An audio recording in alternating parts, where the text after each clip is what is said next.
A millionaire CEO, single for 28 years, fell in love at first sight with the poor girl sleeping at the bus stop without having any idea who she really was. Before we begin, tell us in the comments, what city are you watching from? And at the end, don't forget to rate this story from 0 to 10. Enjoy the story.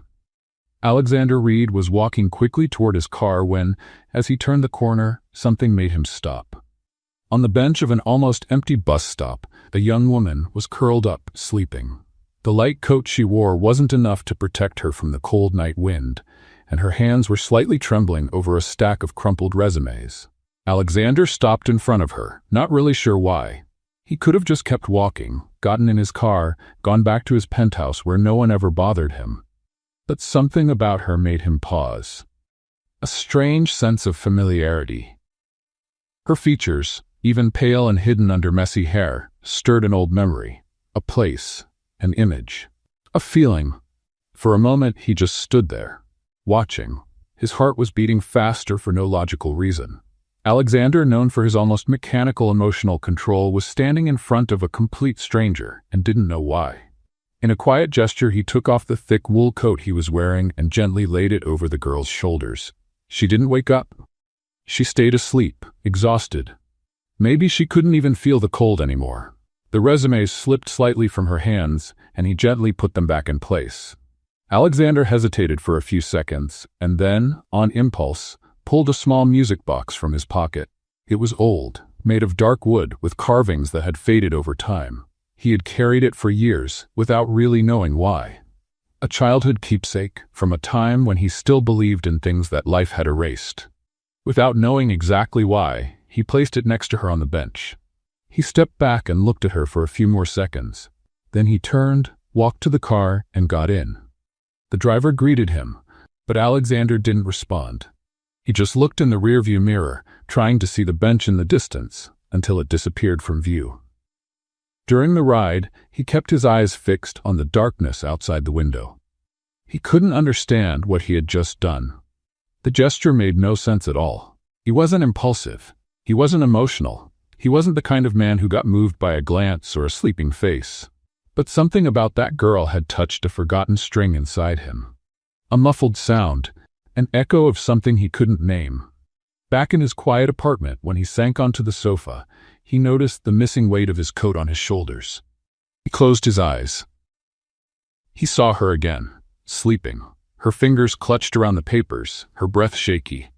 The music box beside her. And then he thought, "Who are you?" And yet Alexander had the strange, deep feeling that it wouldn't be the last time he saw her.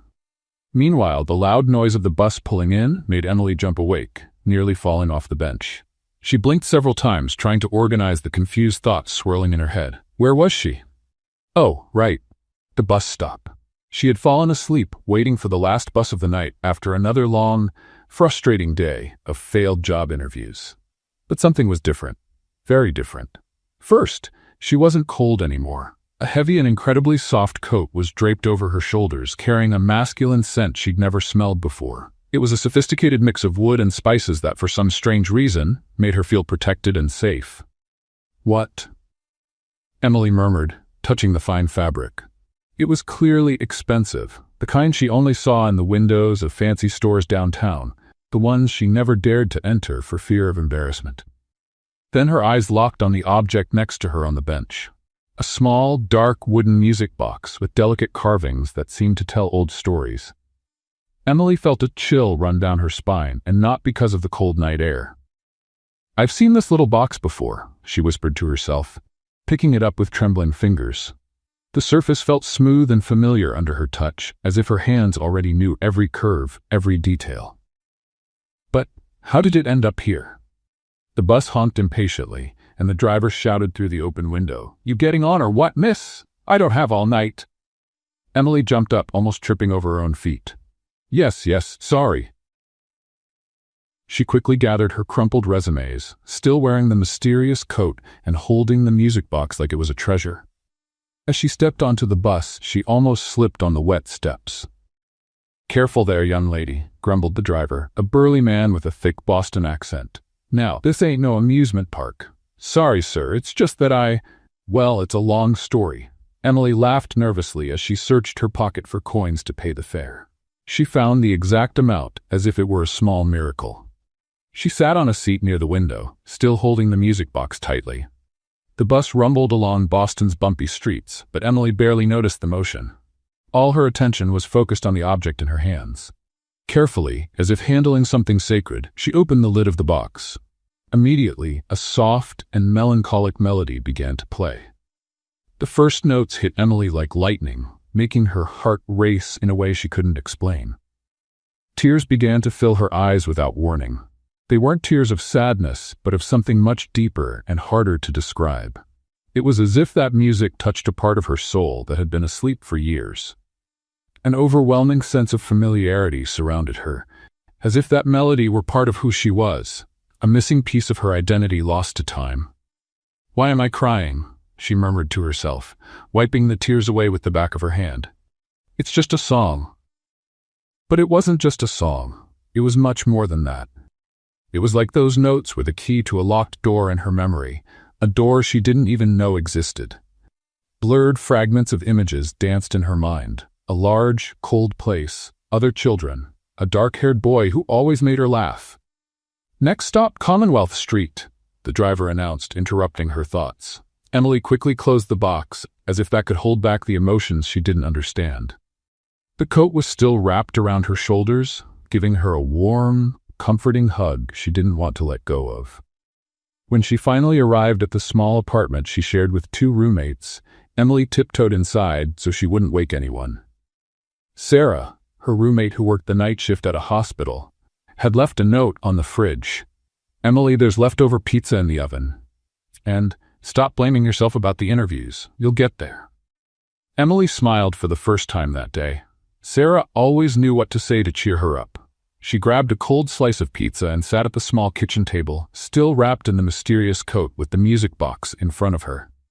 "Okay, let's break this down," she said out loud, as she often did when she needed to organize her thoughts. "First, I woke up with a designer coat that definitely isn't mine. Second, I found a music box that makes me cry for no reason. Third, I might be going crazy." She laughed at herself. She'd always had the habit of talking to herself when she was confused or nervous. Her roommates had gotten used to hearing monologues coming from her room. Emily opened the box again, letting the melody fill the apartment's silence. This time, she was able to control herself better, although the feeling of familiarity remained strong. "All right, little mystery box," she said, looking at the object as if it might respond. "Do you want to tell me how you ended up in my life? Because I'm pretty sure I didn't buy you, and my current budget does not allow for fancy gifts to myself." The box, of course, didn't answer. But Emily was sure there was a story behind all of it. Someone had placed that box beside her, the same person who had left the coat. But who? And why? She examined the coat more closely. It was clearly a man's coat made of a fabric she couldn't even pronounce. There was an inner label with a brand she'd only seen in fashion magazines, Armani. Her eyebrows rose so high they nearly disappeared under her bangs. "My goodness," she whispered. "Whoever left this must have more money than I'll see in my entire life." Emily got up and carefully placed the music box inside her backpack, along with the crumpled resumes. Tomorrow would be another day of job hunting, and she had a strange feeling that this little box might bring her luck. It was silly, of course, but after the terrible day she'd had, she was willing to believe in anything that might change her luck. Before going to bed, Emily held the coat close to her chest for a moment, breathing in the comforting scent. Whoever it belonged to, she hoped to thank them in person someday. It's not every day someone receives such a kind and unexpected gesture from a complete stranger. Across town, in his quiet penthouse, Alexander Reed stood by the large window of his apartment, unable to get the image of the sleeping young woman on the bench out of his mind. He didn't know her name. He didn't know her story. But something about her had awakened a curiosity he hadn't felt in years. And while Boston slept around them, 2 lives that had briefly crossed paths in the dark of night were starting to intertwine in ways neither of them could yet imagine. Alexander Reed adjusted his tie for the 3rd time that morning, a small unconscious gesture that revealed an unusual kind of nervousness, Seated at his polished mahogany desk on the top floor of Reed Enterprises, he tried to focus on the quarterly report spread out in front of him. But his mind kept drifting back to the night before.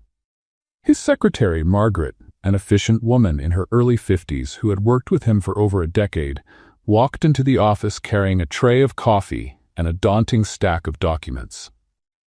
"Mr. Reed," she said, using the professional tone all employees adopted when speaking to him, "your morning meetings start in 15 minutes. The finance team is waiting in the conference room." Alexander nodded without looking up from the papers. "Thank you, Margaret, and cancel my lunch with Henderson. I'm not in the mood for his bad jokes today." Margaret hesitated for a moment. In all her years working with Alexander, she had rarely seen him this distracted. "Is everything all right, sir? You seem different today." "I'm fine," he replied, finally looking up at her. "Just tired." But the truth was, Alexander hadn't slept well. The image of the young woman on the bus stop bench remained vivid in his mind, as if it had been burned there. Something about her had stirred up old memories. Fragments he usually preferred to keep buried. The morning meetings went as they always did. Nervous employees presenting charts, Alexander asking pointed questions that put everyone on edge, and an overall atmosphere of tension so thick it could be cut with a knife. No one dared joke or relax around him. It had been that way for years. "Third quarter numbers show a 3% drop," said Bradley, the finance director, adjusting his glasses nervously. "But we believe that with the measures we've implemented—" "Bradley?" Alexander interrupted, his voice cold and precise.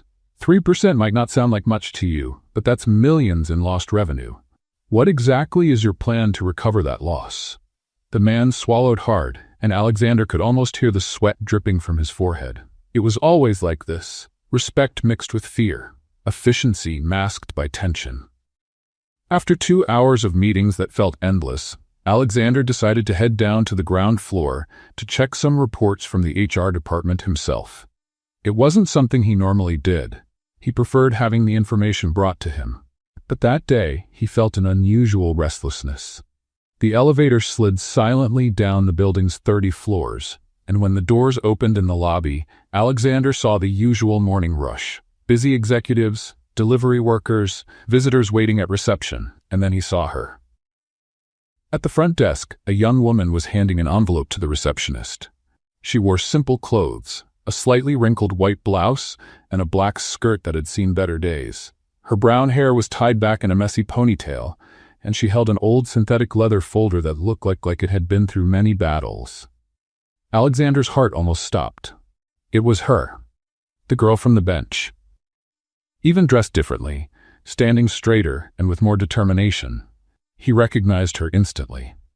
The delicate features, the way she bit her lower lip when nervous, the way her fingers tapped lightly on the strap of her folder. Alexander took a step toward the front desk, but froze when he saw her turn to leave. She walked past him, less than 2 meters away. But she didn't look at him. She was too focused on her own concerns to notice the man in the expensive suit watching her with quiet intensity. "Thank you," he heard her say to the receptionist. "I hope you'll consider my application."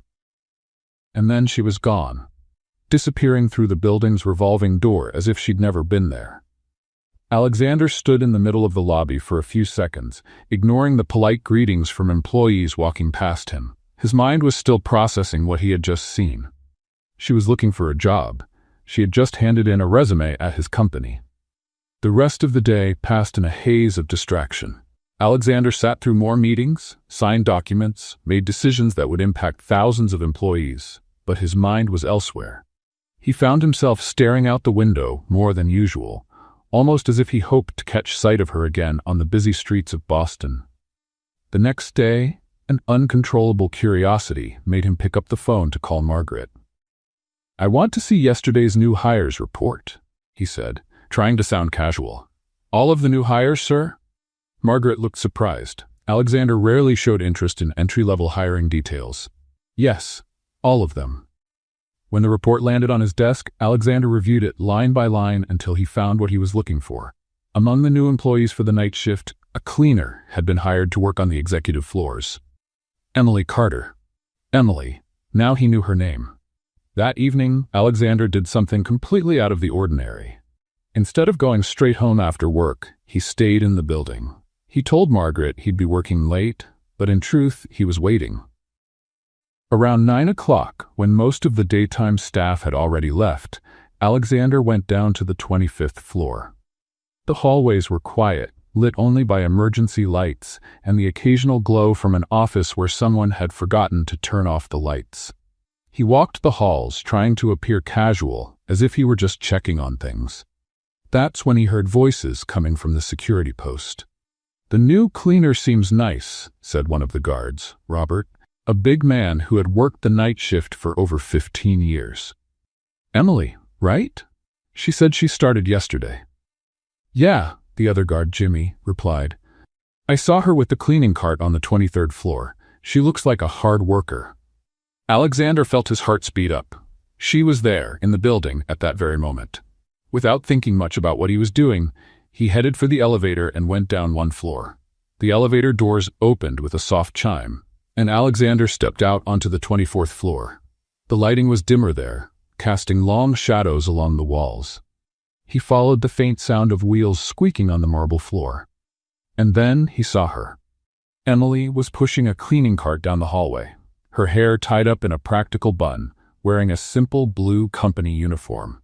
She was focused on her task, wiping door handles with smooth, efficient motions.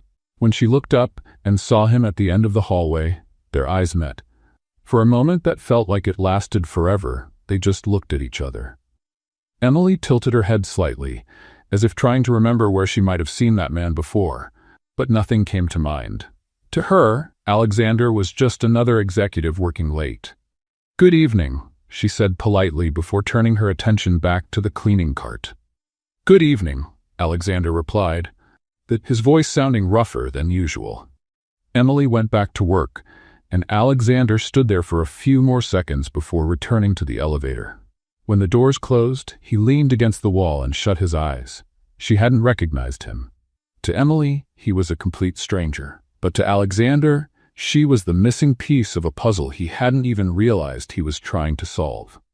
And now, for the first time in years, Alexander Reed had something to look forward to beyond reports and meetings. He had a mystery to unravel, a connection to explore. He had Emily.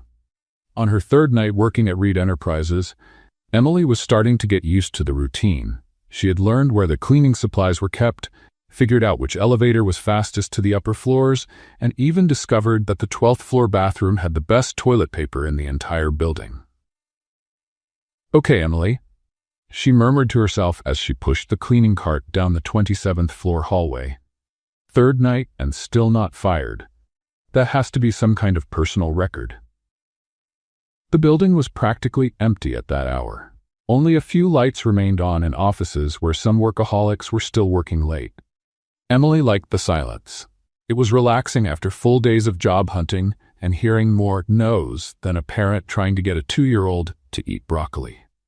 She had just finished cleaning 3 offices in a row when she reached the end of the hallway. There, a door was slightly open, and she could hear a deep voice talking on the phone. Emily hesitated for a moment. Should she clean that office now, or wait for the person to finish the call? Decisions, she whispered to herself, looking at the cart full of cleaning products. If I wait, I'll have to come back later. If I go in now, I might interrupt an important conversation.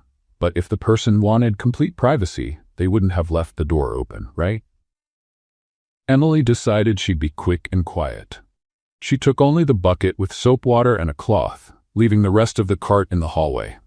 That way, she'd make less noise. She walked up to the slightly open door, trying to peek in without being noticed. Through the gap, she could see a man with his back turned, speaking on the phone with a firm, commanding voice. He wore a suit that looked like it cost more than her apartment rent. "The numbers from last quarter are unacceptable," the man said. "I want a meeting with all departments on Monday, and this time I want solutions, not excuses."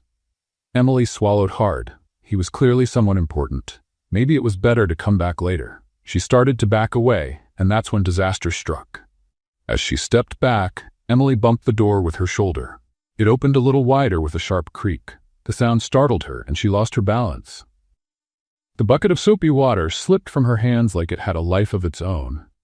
What happened next felt like it played out in slow motion, like one of those movie scenes where everything goes wrong at once. The bucket flew in a perfect arc, dumping its entire contents directly onto the shoes of the man on the phone. Emily froze. She didn't breathe, didn't blink, didn't move. She was like a bronze statue in the middle of the office, except bronze statues don't blush from embarrassment.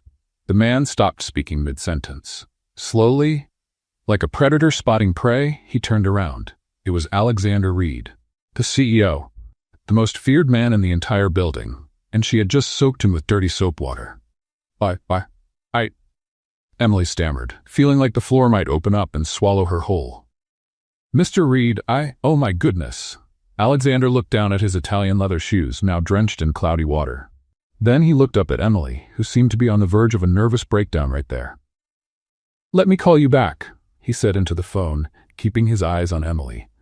Something unexpected just came up. Emily went into full panic mode. She dropped to the floor and started trying to dry his shoes with a cleaning rag, which only spread more water across the marble floor. I'm so sorry, Mr. Reed. Sorry, she said, frantically rubbing his shoes. I'll fix this. I have special soap, vinegar, baking soda, holy water if you're religious, whatever you need. Alexander looked down at the young woman who was practically kneeling at his feet, trying desperately to undo the damage. It was both a ridiculous and touching sight. There she was, the girl from the bench, the same person who had been on his mind for days, now in total panic because of his wet shoes. Holy water? He asked, and Emily paused for a second. Well, I don't have it with me right now, but I can get some, she said quickly. My neighbor, Mrs. Martha, always has some. She says it's good for everything, from blessing a new home to getting rid of bad luck. And looking at the situation, I definitely need to get rid of some bad luck. Then something completely unexpected happened. Alexander Reed, the man who hadn't smiled in years, the CEO who made employees nervous just by being in the elevator, felt the corners of his mouth begin to lift. It was a small smile, almost unnoticeable, but it was there. For the first time in years, someone had made him smile, truly smile. Emily was still on the floor, trying to dry the floor with the now soaked rag. I can pay to have the shoes cleaned, she said. It might take me 6 months, but I'll do it. Or I can work overtime for free. Or I can... Well, I'm out of good ideas at this point. Stand up, Alexander said softly. Emily stopped talking and looked up. Sir? Stand up, he repeated. It's all right. All right, Emily slowly stood up, still holding the wet rag. Mr. Reed, I just turned your shoes into a kiddie pool. How is that all right? Alexander watched her for a long moment. She stood there in her wet uniform, hair falling out of its bun, holding a dripping cloth. And yet, there was something about her that fascinated him. The way she didn't hesitate to speak her mind, even in such an awkward moment. The way she tried to fix things instead of running away. They're just shoes, he finally said. Emily blinked several times, like she wasn't sure she'd heard him right. They're just shoes? Mr. Reed, those shoes probably cost more than 3 months of my salary. And I can buy another pair, Alexander replied, keeping his tone calm. But I got your shoes all wet, Emily insisted. And I soaked your floor and interrupted your important call. And, she paused to catch her breath, and I probably broke about 15 company rules all at once. Alexander took a step back from the puddle, making a splashing sound with his wet shoes. The sound made Emily shrink in embarrassment all over again. What's your name? He asked. Emily, she answered automatically. Emily Carter. And before you ask, yes, that's my real name. And no, I don't usually spill water on my bosses. This is definitely a first for me. Emily, Alexander repeated, testing how the name sounded in his voice. It was exactly how it had appeared in the hiring report, but hearing it from her lips felt different. How long have you been working here? 3 days, Emily said, wringing the cloth nervously. And depending on how mad you are, those might have been my only 3 days. Alexander studied her for a moment. She was different from any employee he'd ever interacted with. There was no forced obedience, no paralyzing fear that he was used to seeing. Emily was nervous, yes, but she was also sincere, authentic, and that was something he hadn't encountered in a long time. "Are you new to the cleaning staff?" he asked. "New to cleaning, new to not splashing important people, new to pretty much everything," Emily sighed. "But I'm learning, and I promise next time I'll keep the bucket far away from anyone in an expensive suit." Alexander nodded slowly. "Well, Emily Carter," he said, "I suggest you finish cleaning this floor, and maybe be more careful with the buckets." Emily blinked, confused. So I'm not fired?" "You're not fired. Are you sure?" "Because I can leave right now if it makes things easier for you. No problem. No hard feelings." "I'm sure." Emily let out a sigh of relief so deep it seemed to empty her lungs completely. "Thank you, Mr. Reed. Really, you're much nicer than people say." Alexander raised an eyebrow. "What do people say?" Emily froze again, realizing she'd said too much.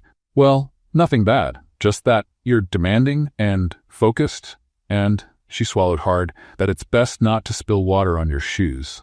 For the second time that evening, Alexander almost smiled. "Smart advice, right?" Emily laughed nervously. "Well, I'm gonna keep cleaning now, and I'll stay far away from any water buckets." She turned to leave but stopped at the door. "Mr. Reed, thanks for not firing me, and sorry about the shoes. Really." Alexander watched her leave the office, listening to the creaky wheels of her cart rolling down the hallway. Then he looked down at his still wet shoes and shook his head. For the first time in years, Alexander Reed was genuinely curious about someone. And that someone was a clumsy cleaning lady who had no idea who he really was behind the title and the reputation. It was refreshing, it was unexpected, and it was exactly what he didn't know he had been looking for. 2 weeks had passed since the wet shoe incident, and Emily had developed a near-scientific method to avoid similar disasters. She had mentally named it Safe Bucket Operation. Always hold it with both hands, check for obstacles within a 6-foot radius, and never, ever walk backwards while carrying liquids. That night, Emily had finished cleaning all the offices on the 22nd floor earlier than usual. The building was unusually quiet, with only the faint hum of the air conditioner and the occasional echo of her own footsteps across the marble floors. "Well, Emily," she said to herself as she packed up the cleaning supplies on her cart, "you survived another night without soaking an executive. That definitely deserves a little celebration." She decided to take a break in the staff break room, a modest space on the 21st floor that most executives didn't even know existed. The room had a few small tables, a coffee machine that worked when it felt like it, and in the corner, almost forgotten by everyone, an old upright piano. Emily had always noticed the instrument during her breaks, but she'd never gotten close to it. That night, however, something drew her in. Maybe it was the absolute silence in the building, or maybe it was the melody from the music box still echoing in her mind since that mysterious night on the bench. "I'm just going to take a quick look," she murmured, walking toward the piano as if approaching a wild animal that might run away at any moment. The instrument was clearly old, with wood darkened by time and a few slightly yellowed keys. There was a small metal plate on the top, donated by the Morrison family, 1987. Emily wondered how many people had played it over the years, how many melodies those keys had produced. She looked around to make sure she was alone, then sat on the padded bench. The keys felt cold under her fingers as she gently tested them. The sound was a bit out of tune, but still melodic. "All right, little forgotten piano," she said fondly. "Let's see if you still remember how to work." Emily closed her eyes and let her fingers find the keys. She didn't know why, but the melody from the music box came to her naturally, as if her hands knew exactly where each note belonged. It was strange, because she didn't remember ever learning that specific song, but her fingers moved with a confidence that surprised her. The melody flowed smoothly, filling the silence of the room with a sweet melancholy. Emily got lost in the music, feeling an unexplained connection to each note. It was as if that song was somehow a part of her, like a memory stored deep within her soul. As she played, Emily didn't realize she was no longer alone. Alexander had come down from his office to check some reports in the HR department when he heard the music echoing down the hallway. He stopped instantly, recognizing the melody he knew so well. It was the exact same tune from the box he had left with her that night. Note by note, every nuance. How was this possible? Alexander quietly approached the break room, stopping at the slightly open door. Through the gap, he could see Emily sitting at the piano, completely absorbed in the music. Her fingers moved across the keys with a natural grace that fascinated him. She wasn't reading sheet music, wasn't following any guide. She was playing from memory, or rather, as if the music was part of her. When Emily finished the melody, she let her hands rest on the keys for a moment, as if she didn't want to break the spell. That's when she heard a voice behind her. "You play that song? Why?" Emily turned quickly, almost falling off the piano bench. Standing in the doorway was a man she vaguely recognized from the hallways but had never seen up close. He was tall, well-dressed, with dark hair and eyes that seemed to carry some kind of invisible weight. "Sorry," Emily said automatically, getting up from the bench like she'd been caught doing something wrong. "I didn't know anyone was here. I was playing, obviously, but I didn't know someone was listening, and if it's against the rules to use the piano, I can stop right away." The man raised a hand, a small smile forming on his lips. "It's not against the rules. Actually, I think you're the first person I've seen play this piano in years." Emily breathed a sigh of relief. "Oh, good. For a moment I thought I was about to get fired for... Well, it wouldn't be the first time I almost got fired for something unexpected." "About the song," he insisted, stepping into the room. "Why did you choose that specific melody?" Emily hesitated, twisting her hands nervously. "To be honest, I don't know. It just came to mind. It's strange, but it's like my fingers already knew where to go. You know that feeling when something seems familiar, even though you're sure you've never seen it before?"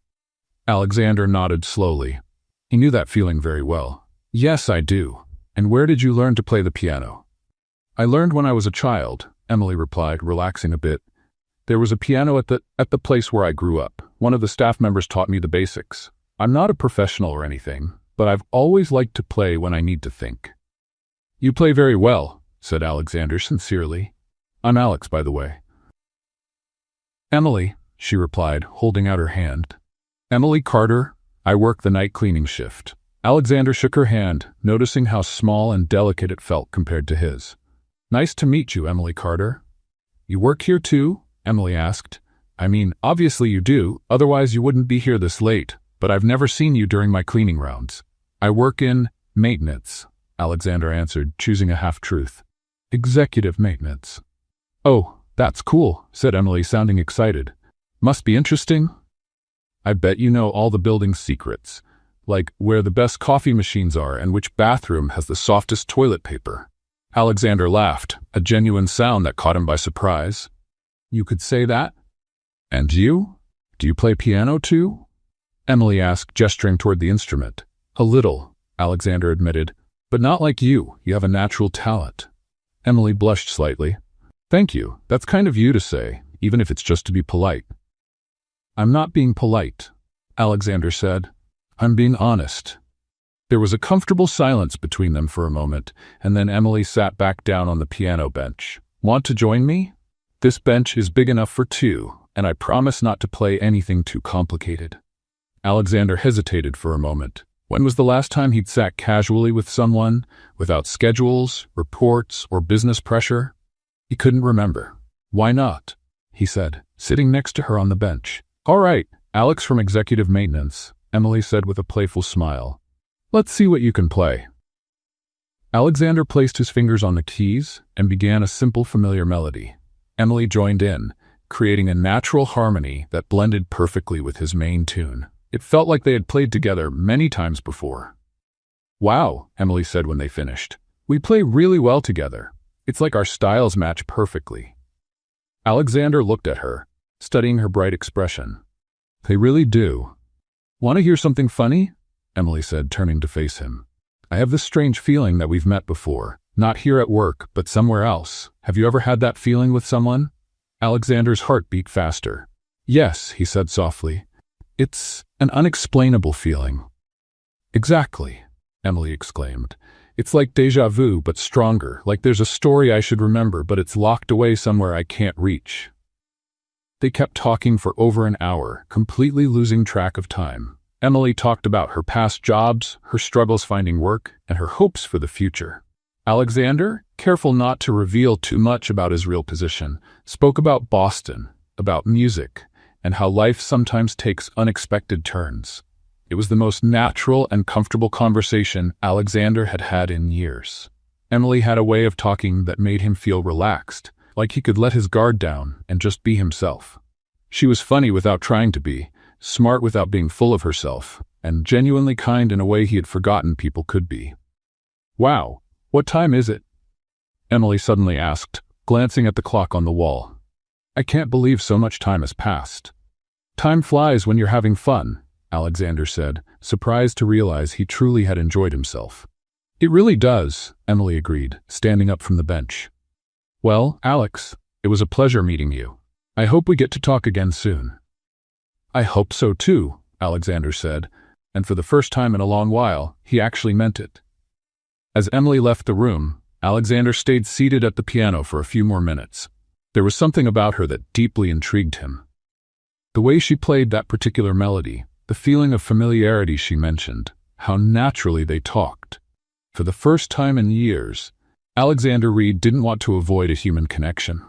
He wanted to explore it, understand it, and more importantly, he wanted to find out who Emily Carter really was.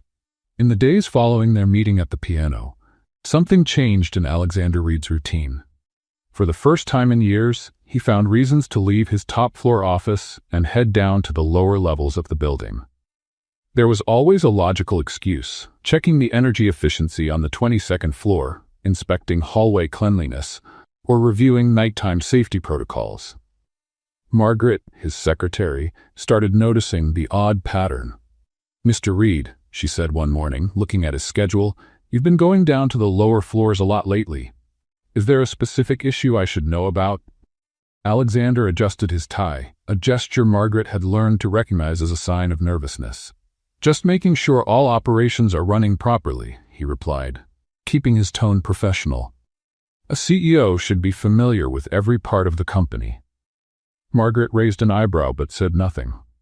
In 15 years working for Alexander, she had never seen him so interested in the operational aspects of the company. That evening, once again, Alexander found himself going down to the 21st floor. It had become almost a routine. Finish the official workday, wait for most employees to leave, and then look for Emily. He found her in the break room, organizing her cleaning supplies while softly humming to herself. When she saw him, her face lit up with a genuine smile. "Hi, Alex," she said cheerfully. "Another executive maintenance inspection?" Alexander smiled, feeling slightly guilty about the lie. "Something like that. And you? How was work today?" "Well, let me think," Emily said, counting on her fingers. "I managed to clean 3 entire floors without knocking anything over. No one slipped on the freshly mopped floor, and I didn't spill anything on an important executive. I'd say it was a productive day."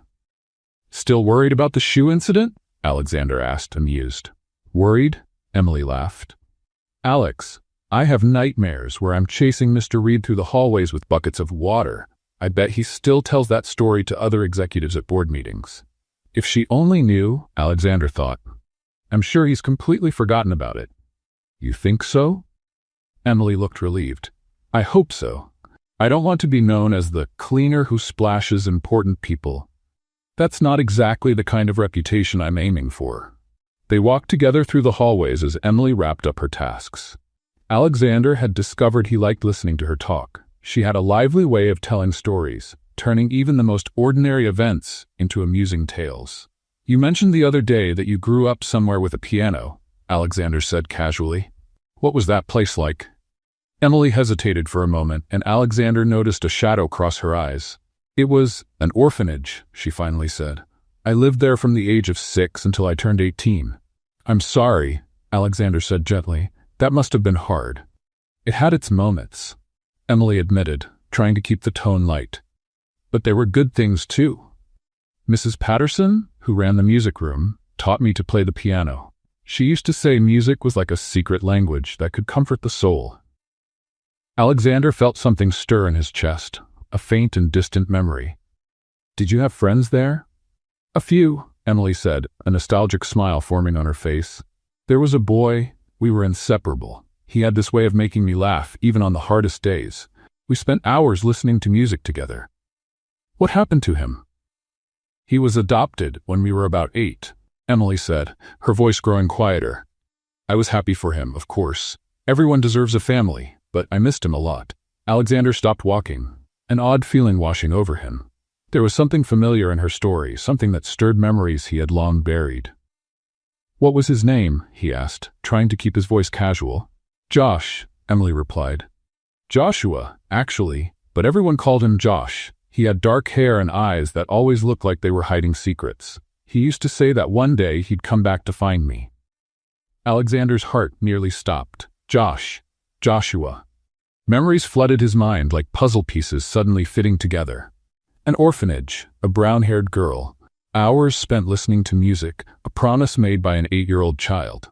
Emily, he said, his voice hoarse. What was the name of the orphanage? St. Catherine's Home, she answered, looking at him curiously. Why do you ask? You look pale. Alexander tried to process what he was hearing. Could it be?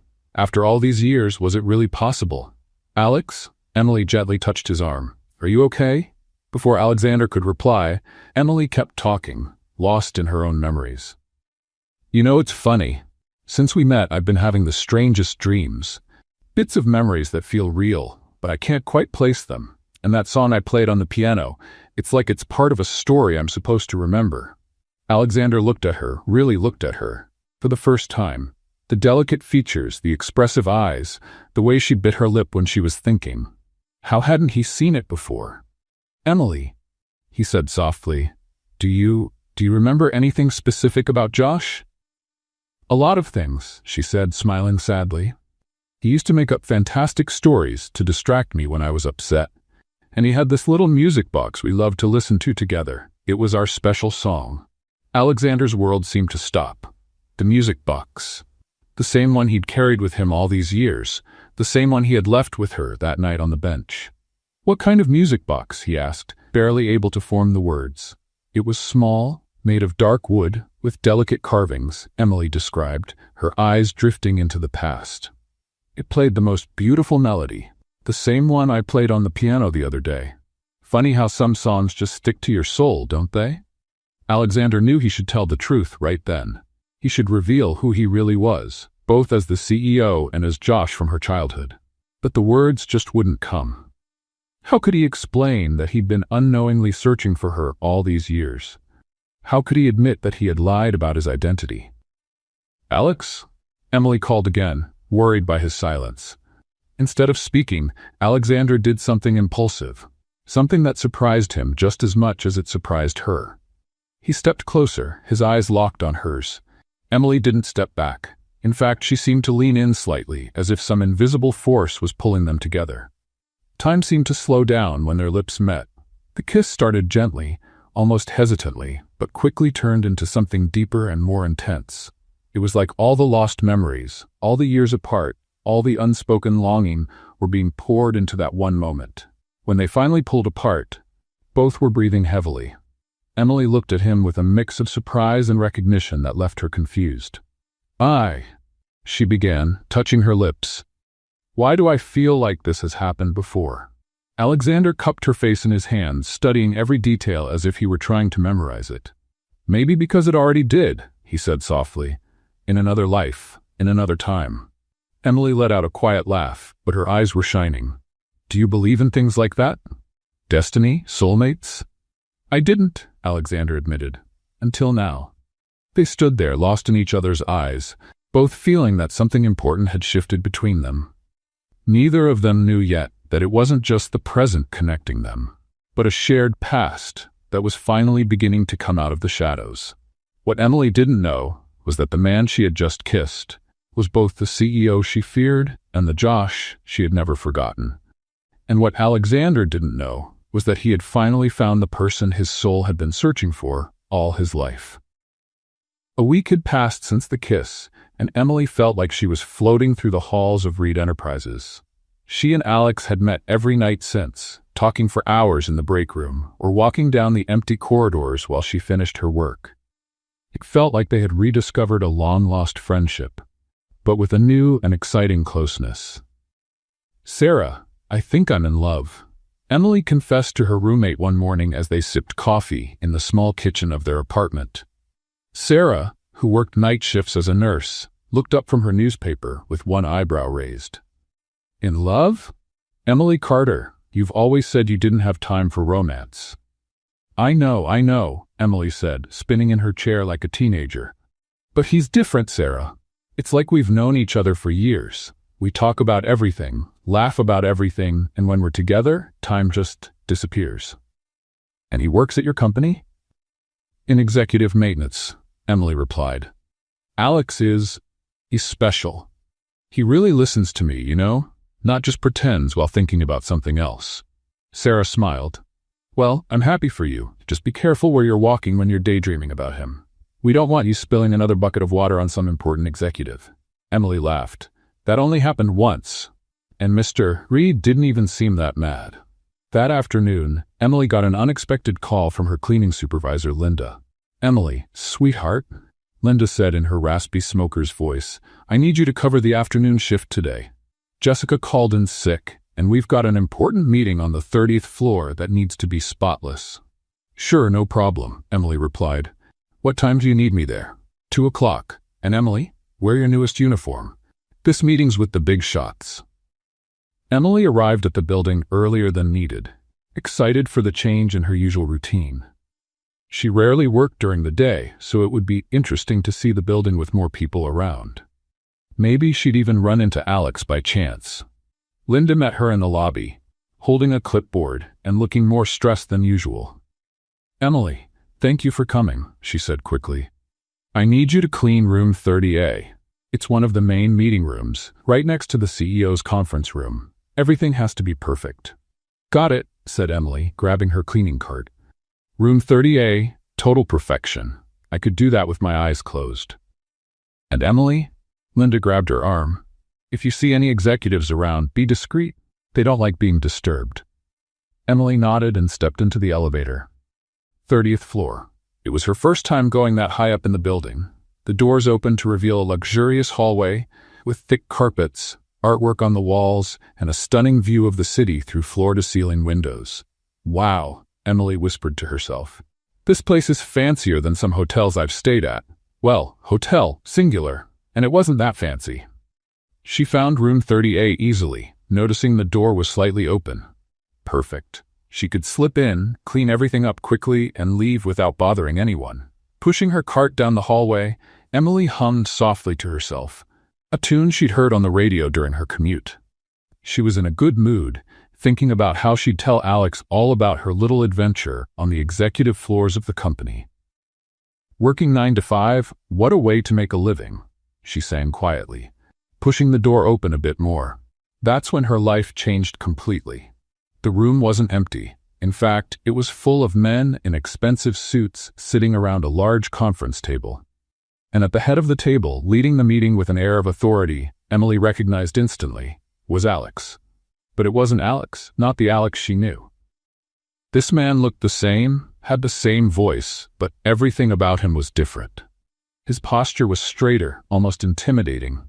His tone was cold and commanding, and everyone in the room treated him with a respect that could only mean one thing.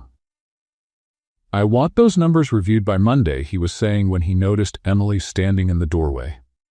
No more delays or excuses. The silence that followed was absolute. Emily felt like the ground had vanished beneath her feet. Her cleaning cart suddenly felt too heavy for her trembling hands. The bucket of cleaning supplies slipped from her grip, hitting the floor with a loud thud that echoed through the silent room. Mr. Reed, one of the executives said nervously, it seems there's been a misunderstanding. Mr. Reed. Alexander Reed, the CEO. Alex was Alexander Reed, the CEO. The man she had splashed with dirty water. The man everyone at the company feared. The man she had kissed, thinking he was just a maintenance worker. Emily looked at Alexander, and he looked at her. In his eyes she saw guilt, fear, and maybe even desperation. But all she could feel was betrayal. Emily tried to speak, but the words wouldn't come. Her hands were shaking so much she could barely stand.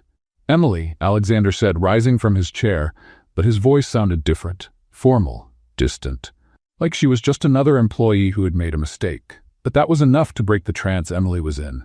Tears began streaming down her face as the reality sank in. He had lied about everything. Who he was, what he did, why he was always around. "I'm sorry," she managed to whisper.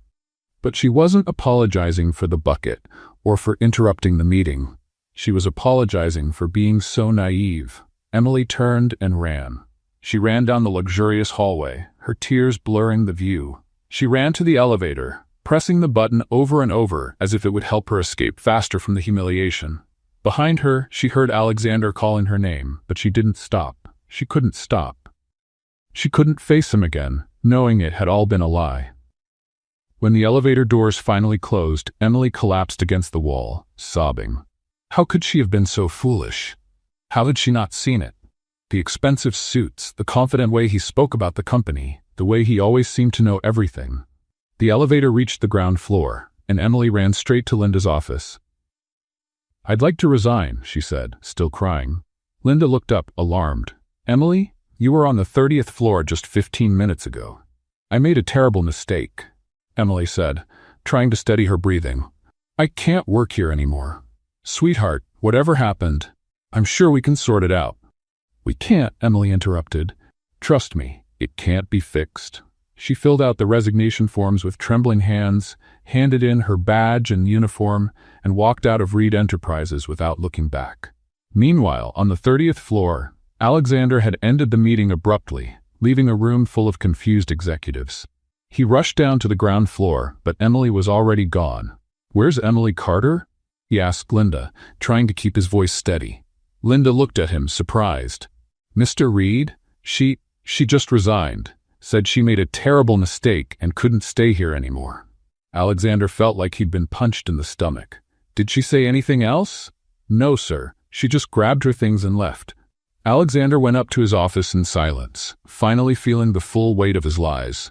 He had found Emily, the girl he had unknowingly been searching for his whole life, and had lost her because of his own cowardice. For the first time in years, Alexander Reed felt real fear. Not fear of losing money or business, but fear of losing the only person who had managed to see beyond the cold exterior he had built. And now she was gone, taking with her the first real chance at happiness he'd had in decades. It had been 2 months since Emily had run out of Reed Enterprises, and Alexander had buried himself in work with an intensity that even worried Margaret, his secretary. Meetings started earlier, ended later, and he reviewed every report himself as if his life depended on it. "Mr. Reed," Margaret said one particularly long afternoon, "don't you think you should take a vacation? You've been working 16 hours a day." "I'm fine," Alexander replied automatically, not looking up from the papers. But he wasn't fine. He had tried to find Emily through every possible means without coming off as a stalker. He'd discreetly checked with human resources, but she hadn't left a forwarding address. He had even driven around Boston neighborhoods where he thought she might be living, but it was as if she had simply vanished. During the day, he could distract himself with spreadsheets and contracts. But at night, when the building was quiet, Alexander would often find himself going down to the break room where they had played piano together. He would sit at the bench and play the music box melody, hoping somehow it would bring her back. It was on one of those melancholic nights that Margaret showed up at his door with a golden envelope.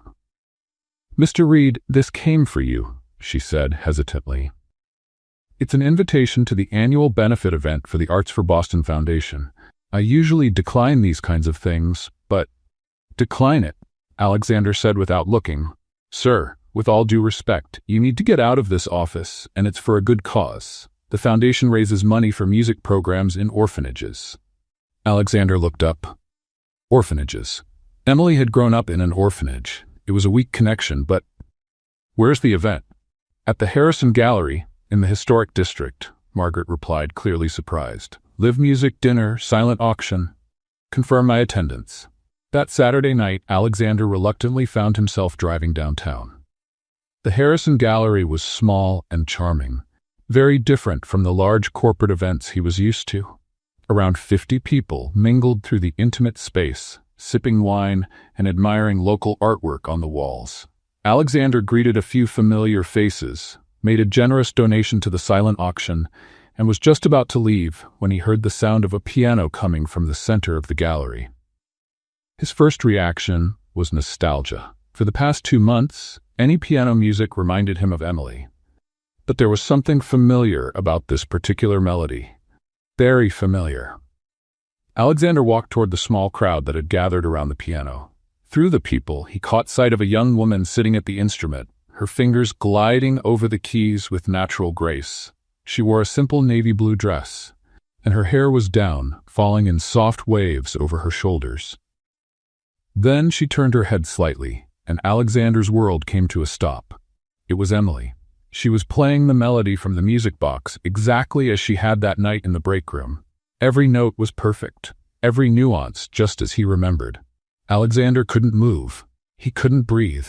He just stood there, watching the woman who had occupied his thoughts for 2 whole months.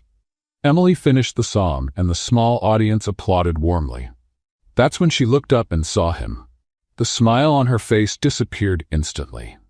For a moment, they simply stared at each other through the small crowd, the weight of 2 months of silence hanging between them. Alexander watched as Emily stood up from the piano bench and walked toward the quieter side of the gallery. He followed her, his heart pounding harder with every step. "Emily," he said when he finally got close enough to speak without being overheard.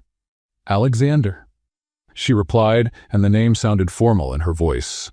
"What a surprise to see you here." "I could say the same," he said. Are you playing professionally now?" Emily laughed, but there was no humor in it. "Hardly. I'm a piano teacher for underprivileged kids at the community center. When the gallery found out, they invited me to play at tonight's event. Apparently, live music brings in more donors." "Piano teacher," Alexander repeated. That's wonderful, Emily." "It's honest," she said, and the word carried a weight he understood right away. Alexander felt like he'd been slapped. "Emily, I know I have a lot to apologize for." "You lied," she said simply. "About everything. Who you were, what you did, why you were always around. I know. You made me feel like a fool." "I know," Alexander repeated, his voice rough, "and I'm sorry. More than you can imagine." Emily studied him for a long moment. "Why didn't you tell me the truth?" Alexander ran a hand through his hair, a nervous habit Margaret would have recognized instantly. Because for the first time in my life, someone was looking at me as just Alex. Not Alexander Reed, the CEO. Not someone with power or money. You saw me as me. "But you weren't just Alex," Emily said. "You were Alexander Reed pretending to be Alex. That's different." "You're right," Alexander admitted. "I was scared." "Scared of what?" "Scared that if you knew who I really was, you'd change toward me. That you'd treat me like everyone else does. With fear, forced respect, or interest in what I could offer you." He paused, searching for the right words. "I've never had someone see me as just a regular person. I've never had someone laugh at my jokes, tell me their stories, kiss me just because they wanted to, not because I was important." Emily stayed silent, taking in his words. "Emily," Alexander went on, "I know I have no right to ask for anything, but would you give me a chance to be honest now? Completely honest?" For the first time since they'd met, Emily smiled. It was a small, cautious smile, but it was there. "I don't know if I'm ready to forgive you, Alexander, but I'm willing to listen." Alexander felt a wave of relief.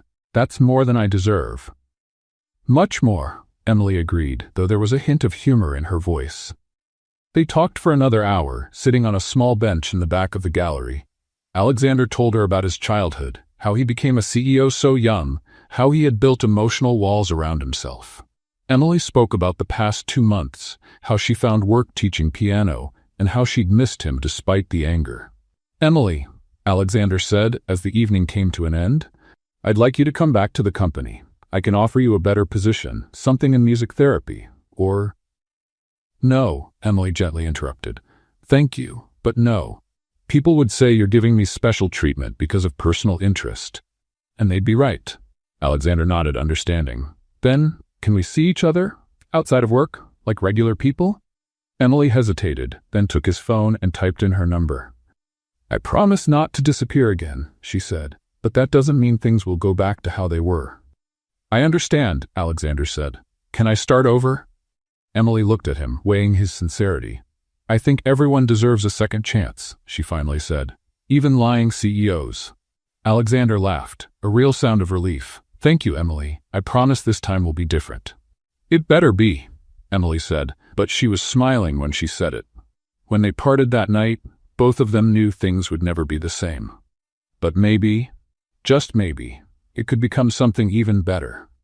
In the 3 weeks that followed their reunion at the gallery, Emily and Alexander settled into a peculiar routine. They met 2 or 3 times a week for walks in Boston Common, lunch at small cafes, or just to sit on park benches and watch people go by. It felt strange, like they were getting to know each other for the first time. Alexander was being carefully honest about everything, from his food preferences to his obsessive habits. Emily, in turn, kept testing this new version of him, asking direct questions and watching his reactions closely. So, Emily asked one sunny afternoon as they walked along Newbury Street, "When you were a kid, what were you most afraid of?" Alexander thought for a moment. "Being forgotten," he answered truthfully. "And you?" "Being alone forever," Emily said. "Funny how some fears never change, huh?" They stopped in front of a bookstore window and Emily pointed to a book about gardening. "Do you have plants?" "I have a rooftop garden," Alexander admitted. "My one embarrassing confession is that I talk to the plants." Emily laughed. "That's not embarrassing. I talk to my reflection in the mirror every morning. She's a great listener, never disagrees with me." It was in moments like that when Alexander remembered why he had fallen in love with her. Emily had a way of turning any situation into something light and fun. It was during one of those pleasant afternoons that Emily's past decided to resurface in an unexpected way. They were sitting at a small cafe in the North End when Emily heard someone call her name. She turned around and saw a tall man with blonde hair and a wide smile walking toward their table. "Emily Carter." The man exclaimed, "I can't believe it's you." Emily stood up, surprised but smiling. "Frank Morrison. Oh my goodness, it's been so long." Alexander watched as Emily hugged the newcomer. Frank was clearly attractive, with that easy charm Alexander had never quite possessed. He wore casual but well-fitted clothes and had the kind of natural confidence that came from always being well received. "Frank, this is Alexander," Emily said, gesturing between the two men. "Alexander, this is Frank. We grew up together at St. Catherine's." "Ah, the famous Alexander," Frank said, extending his hand with a smile that didn't reach his eyes. "Emily's told me about you." Alexander shook his hand, noticing the firm and slightly prolonged grip. "Frank?" he said politely. "Mind if I join you?" Frank asked, already pulling up a chair before getting an answer. "Emily, you won't believe the coincidence. I'm running a new music school here in Boston, focused on education for underserved communities. When I heard you were teaching piano, I thought of you right away." Emily perked up. "Really? What kind of school?" "It's called Harmony House," Frank explained, clearly enthusiastic. "We offer free classes for low-income children, music therapy, even a scholarship program for conservatories. It's exactly the kind of thing you always dreamed of doing." Alexander saw the genuine interest in Emily's eyes and felt a sting of something he didn't like to admit. Jealousy. "Sounds like a great program," he said, keeping his tone neutral. "It's fantastic," Frank agreed. "And Emily would be perfect to lead our piano department. The salary's good, the benefits are excellent, and she'd be making a difference in the lives of hundreds of kids." "Frank, that sounds amazing," Emily said, "but you don't even know if I'm qualified for something like that." "Emily, I've known you since you were 6, Frank said, leaning forward. "I know what you can do. Remember when you taught little Susie at the orphanage? She was so traumatized she wouldn't talk to anyone, but after 2 weeks playing music with you, she was singing again." Alexander watched the conversation, feeling more and more like an outsider. Frank and Emily shared a history he could never be part of. They had memories, shared experiences, a foundation built on years of friendship. "How about dinner tomorrow?" Frank suggested. "I can show you the school, introduce you to the rest of the team. I'm sure you're going to love it."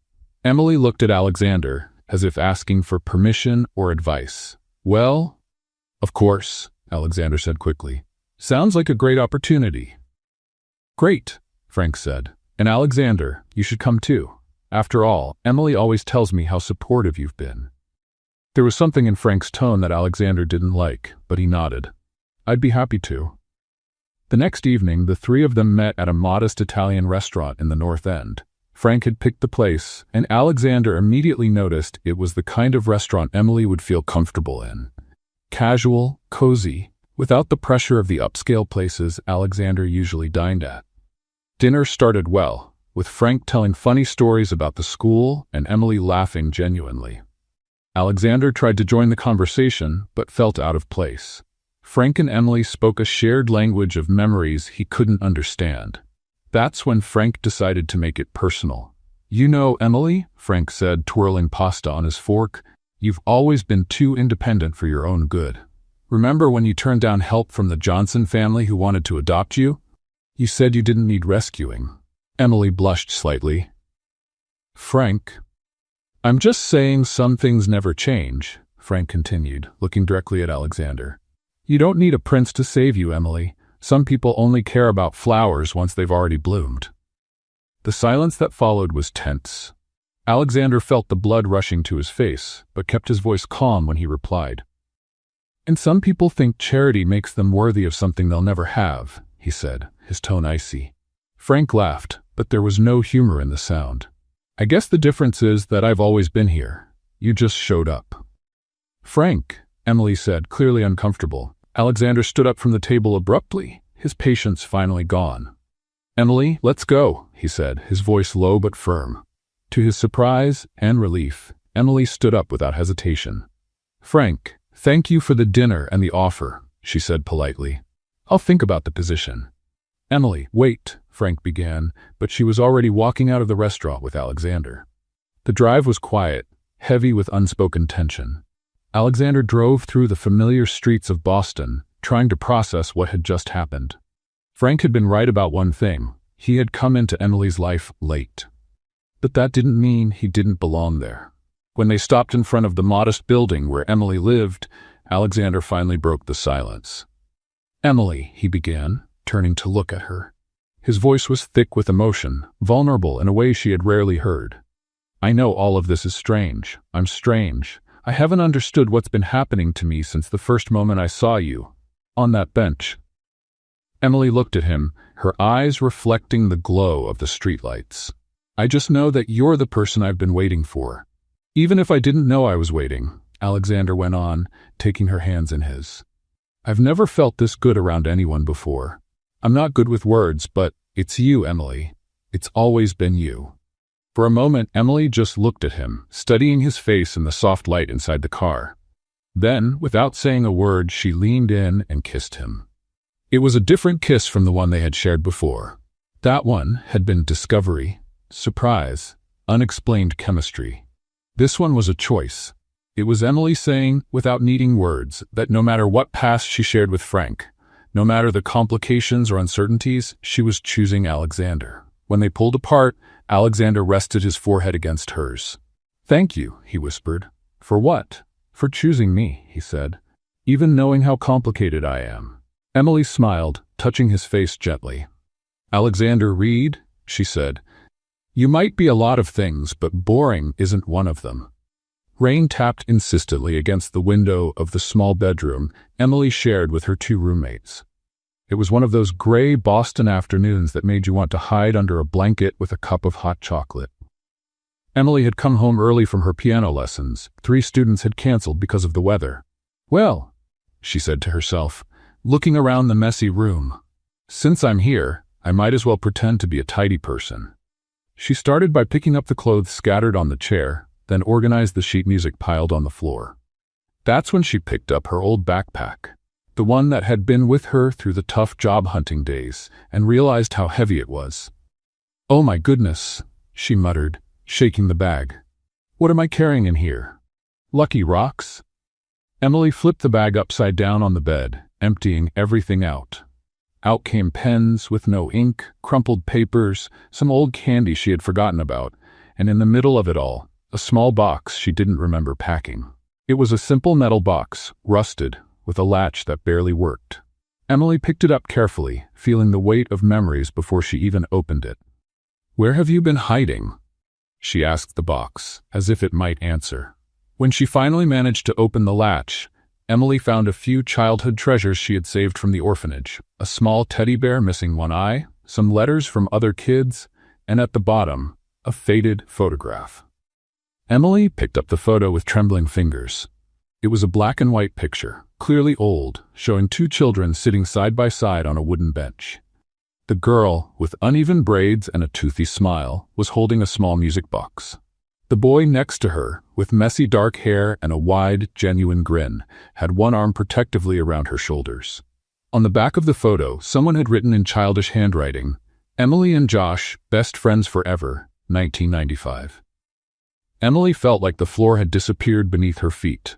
Her hands shook so badly she nearly dropped the picture. "No, it can't be," she whispered, her voice barely a sound. She looked closer at the boy in the photo. The eyes, the shape of his face, even the way he smiled. His left cheek lifted just a bit higher. It was exactly how Alexander smiled when he was truly happy. A flood of memories hit her mind like a dam had broken. She remembered the hours they spent hiding in the orphanage attic, listening to the soft melody of the music box Mrs. Patterson had given them. She remembered Josh making up fantastic stories to distract her when she cried for a family she had never known. She remembered how he always shared his pudding with her at dinner, even when she insisted she wasn't hungry. And then came the most painful memory of all: the day Josh's adoptive parents came to take him home. She remembered standing at the window, watching him get into the car with a beautiful family that promised to give him everything he deserved. Josh had turned and waved at her, shouting that he'd come back for her. She never saw him again. "Josh," Emily whispered, tears beginning to fall. "My Josh?" But there was a piece that didn't fit the puzzle: the name. Alexander wasn't Josh, or was he? Emily jumped up from the bed, still holding the photo. She couldn't stay still. She needed answers. She needed to see Alexander. She needed to know if her mind wasn't playing tricks on her. Without even thinking to grab an umbrella, Emily ran out of the apartment.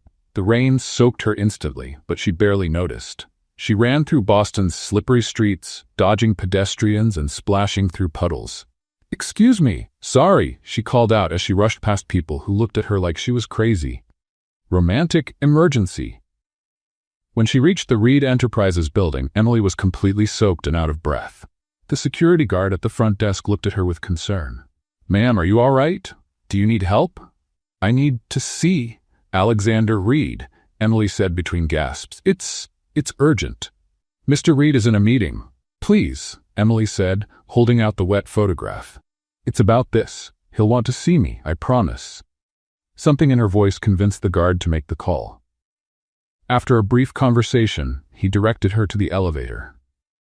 "Top floor," he said. "Good luck, ma'am." Emily rode the elevator up with her heart pounding so loudly she was sure the whole building could hear it. When the doors opened on the top floor, she saw Alexander standing in front of the window in his office, looking out over the rainy city below.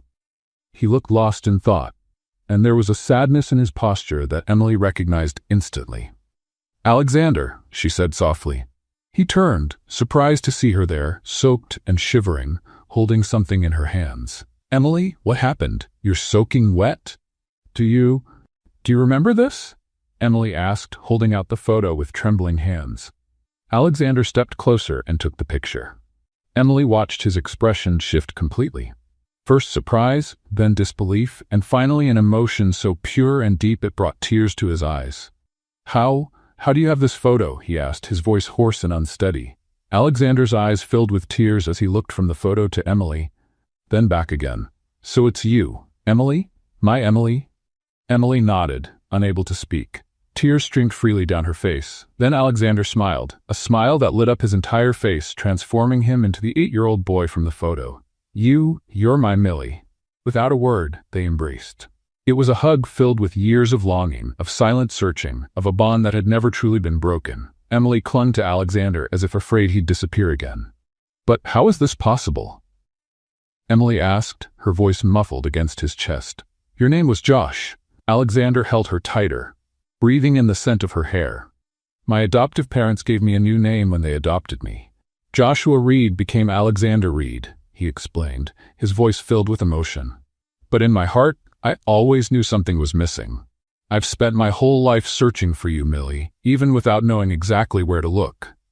So, have I, Emily whispered. I've always felt like a part of me was lost somewhere. Alexander pulled back slightly to look at her face. The music box, that night on the bench, I didn't know why, but something made me give you that box. It was our box, Millie, the one Mrs. Patterson gave us. Emily laughed through her tears, and I played that song on the piano because my fingers remembered, even when my mind couldn't. Fate, Alexander said, wiping the tears from her face with his thumbs. Or maybe it's just true love that always finds its way back. At that moment, standing in the middle of Alexander's office, soaked from the rain and from their tears, all the mistakes, fears, and lies of the past completely lost their meaning. The CEO who never smiled had found the girl who never stopped fighting. Josh had finally come back for his Millie, just like he had promised so many years ago. And this time, they would never be apart again.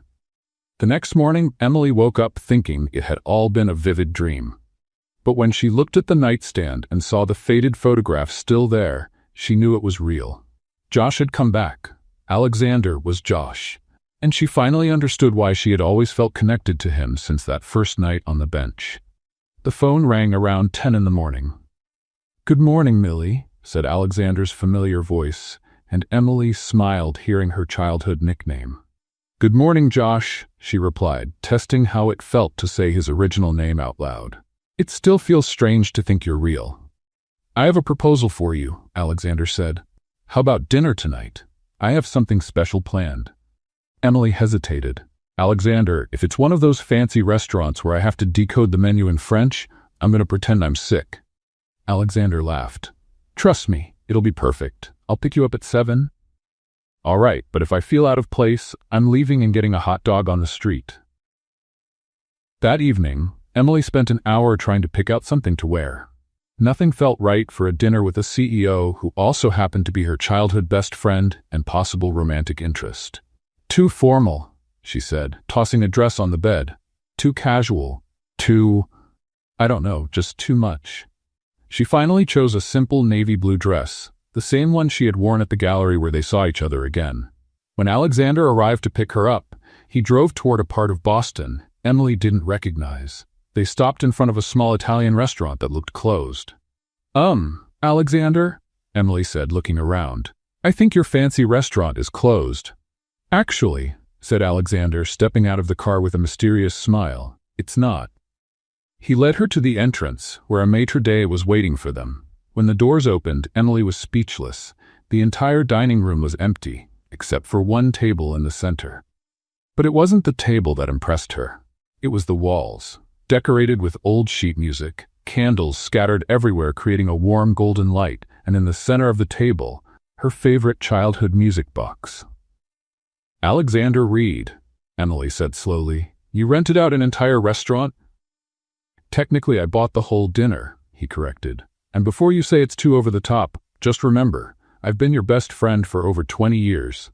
I'm allowed to do ridiculously romantic things." Emily laughed, feeling her eyes well up with tears. "You were always dramatic, even when we were kids." They sat down, and Emily opened the music box. The familiar melody began to play, and she felt like she was being transported back to those days at the orphanage, when music had been her refuge. "Emily," Alexander said after they finished the main course, "do you remember what I promised when I was adopted?" "You said you'd come back for me," Emily replied, smiling sadly. "But we were kids, Alexander. Kids make promises they can't keep." "Some promises just take longer to keep," Alexander said, standing up from his chair. And then, to Emily's complete shock, he got down on one knee next to the table. "Alexander, what are you doing?" she asked, her heart pounding. Instead of pulling out a velvet box, Alexander took out a folded piece of paper, written in her own careful handwriting. "Emily Carter," he said, his voice slightly trembling. "Or should I say Millie? My best friend, my favorite person in the whole world." Emily was already crying before he even finished the sentence. Alexander unfolded the paper and read, "Do you want to live every day with me like it's our new beginning?" Emily couldn't hold back her emotions. Tears streamed down her face, but she was also laughing, a mix of joy and disbelief. "Is this a marriage proposal?" she asked, her voice breaking with emotion. "It's a life proposal," Alexander replied, his own eyes shining with tears. "It's a promise that we'll spend the rest of our lives making up for lost time and creating new memories." Without hesitation, Emily slid down from her chair and knelt in front of him, holding Alexander's face in her hands. "Joshua Reed," she said, using his full name, "it took you 20 years to keep your promise." "Sorry for the delay," he said, smiling. Emily kissed him then, a kiss full of every unspoken promise, all the years of waiting and all the hopes for the future. It was a kiss that said yes, before she even spoke the word. When they pulled apart, Emily was still holding his face. "Yes," she said clearly. "Yes, I want to live every day like it's our fresh start. But," she paused dramatically, "I have one condition." Alexander looked a bit nervous. "What is it?" "I get to choose the ceremony music," Emily said with a playful smile. "And it won't be anything traditional. It's going to be our psalm, the music box one." Alexander laughed, a pure sound of relief and happiness. "I'll agree to any condition you want as long as you say yes." "Then it's official," Emily said, still kneeling on the floor of the empty restaurant. Emily Carter is going to marry Joshua Alexander Reed. Who would have thought the girl who soaked the CEO's shoes would end up marrying him? "Technically," Alexander said, helping her to her feet, "you've been marrying me since we were 6 years old. It just took us a while to figure it out." They laughed together like two kids who had finally found each other after a long game of hide-and-seek. There, surrounded by candles and sheet music, with the music box playing its special tune, Emily and Alexander began composing the melody of their future together. And this time, no one would tear them apart again. 3 months after the proposal at the restaurant, Emily stood in front of the mirror in her bedroom, adjusting for the 10th time the simple veil that had once belonged to her piano teacher at the orphanage, Mrs. Patterson. "Stop fussing with that veil," said Sarah, her roommate, who was acting as maid of honor. "You're going to end up tearing it." "I can't help it," Emily admitted, her hands trembling slightly. "Sarah, I'm getting married in the little church where I grew up, to my childhood best friend who also happens to be a millionaire CEO. If that's not a reason to be nervous, I don't know what is." "It's a reason to be happy," Sarah corrected her, adjusting the flowers in Emily's hair. "And a reason to stop pinching yourself. You're getting all red." Outside, Emily could hear the sound of children laughing and chatting. Alexander had insisted the wedding take place at St. Catherine's home, the orphanage where they met. The current pastor, Reverend Williams, had been touched by their story and offered the small chapel for the ceremony. "Emily," called a familiar voice from the hallway. "Can I come in?" "Come in, Stella." Stella Peterson, Emily's friend from her job-searching days, entered the room holding a simple bouquet of daisies and white roses. "Oh my goodness, Emily," Stella said, her eyes filling with tears. "You look radiant." "I'm trying not to throw up from nerves," Emily confessed. "Does that count as radiant?" "Definitely," Stella laughed. "And just wait until you see how nervous your groom is downstairs. He's already adjusted his tie like 15 times. Emily smiled, feeling some of the butterflies in her stomach settle down. It was comforting to know Alexander was just as nervous as she was. The small chapel at the orphanage had been decorated with simplicity and love. White ribbons and wildflowers adorned the wooden pews, and at the altar, simple candles created a warm, welcoming atmosphere. There was no luxury or extravagance, just love and hope filling every corner. The guests were few but special.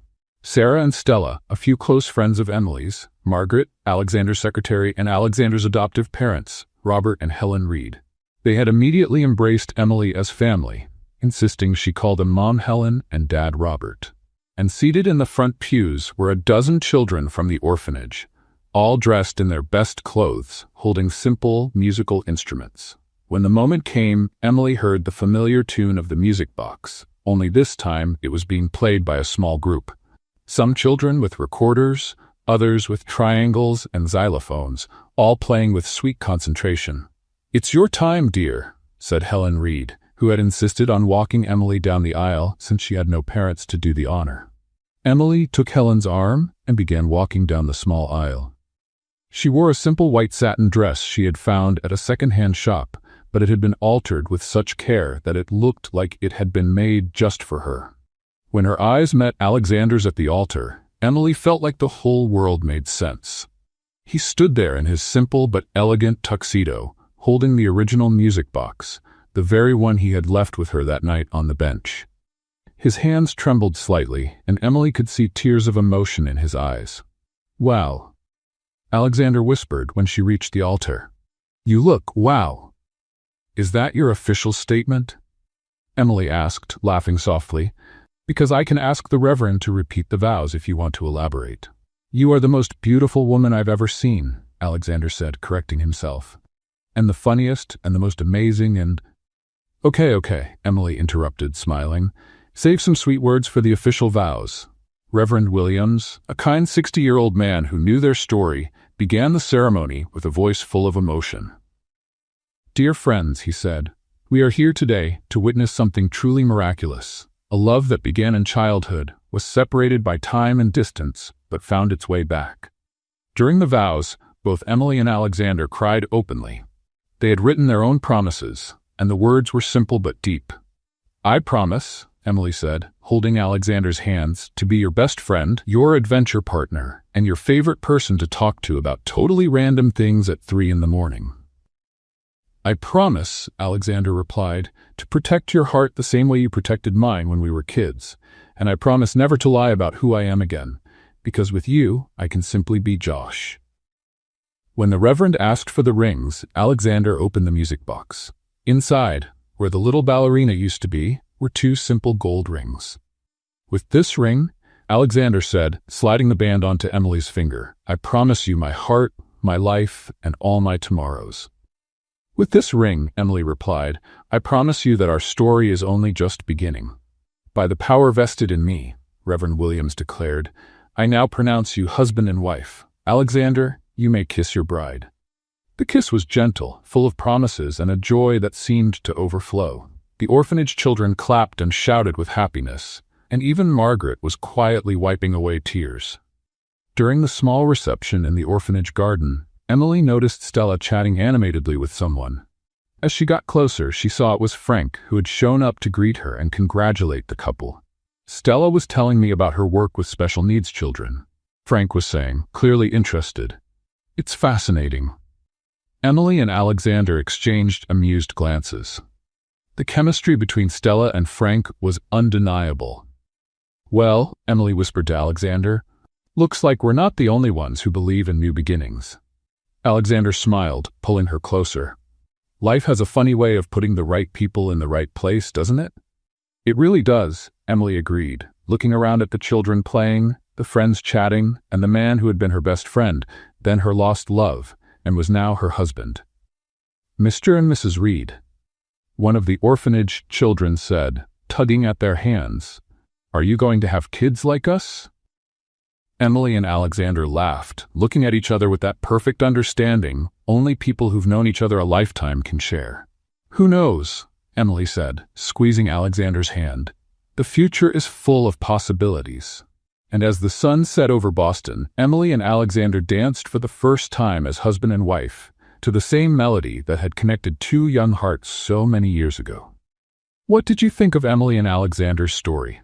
Leave your opinion in the comments. Rate this story from 0 to 10. What's your score? Subscribe to the channel and turn on the notification bell to follow all our stories and enjoy more emotional stories by clicking right here on the final screen.